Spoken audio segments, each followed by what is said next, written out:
What's up guys, this is Masi. Welcome to my channel. This video I want to talk about law of electric charges. By the early 1900s, physicists had identified the subatomic particles called the electron and the proton as the basic units of charge.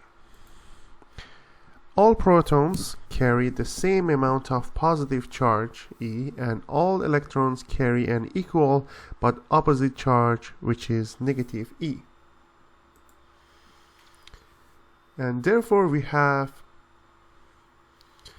the law of electric charges. Law of electric charges saying that like charges repel each other and unlike charges attract each other. So as you see here in this figure, like charges repel and unlike charges, which is negative and positive, they attract each other. Charge of zero. An atom or a molecule is considered to have a charge of zero because the number of protons is equal to the number of electrons. On the other hand, we have ions, which atoms and molecules can become charged to form ions. Ions can be positively charged or they can be negatively charged. Cations, in a positive ion, number of protons must be greater than the number of electrons. So when the electrons are removed from an atom or a molecule, we have a cation.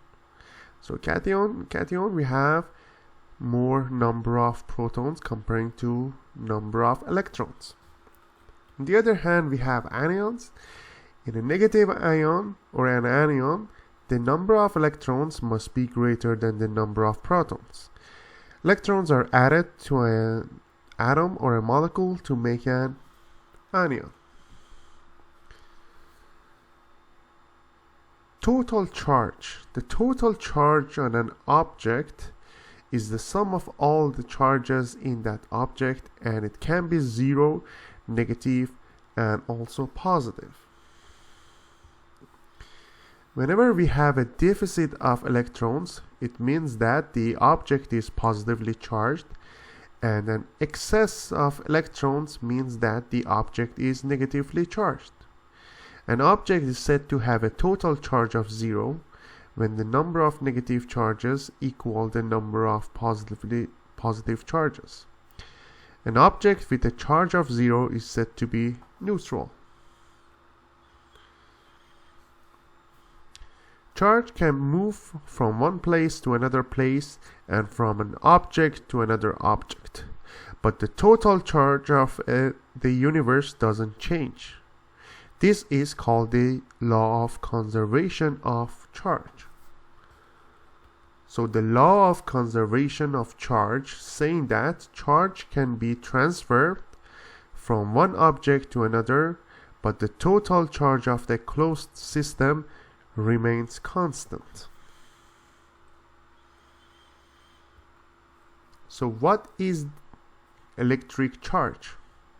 In the SI system, the basic unit of charge is called the Coulomb, which is shown by uppercase C, in honor of the French physicist Charles du Coulomb, 1736 to 1806.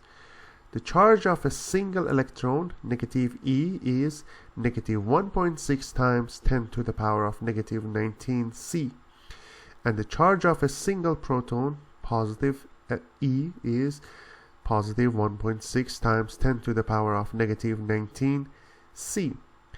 The symbol E often denotes the magnitude of the charge on an electron or a proton.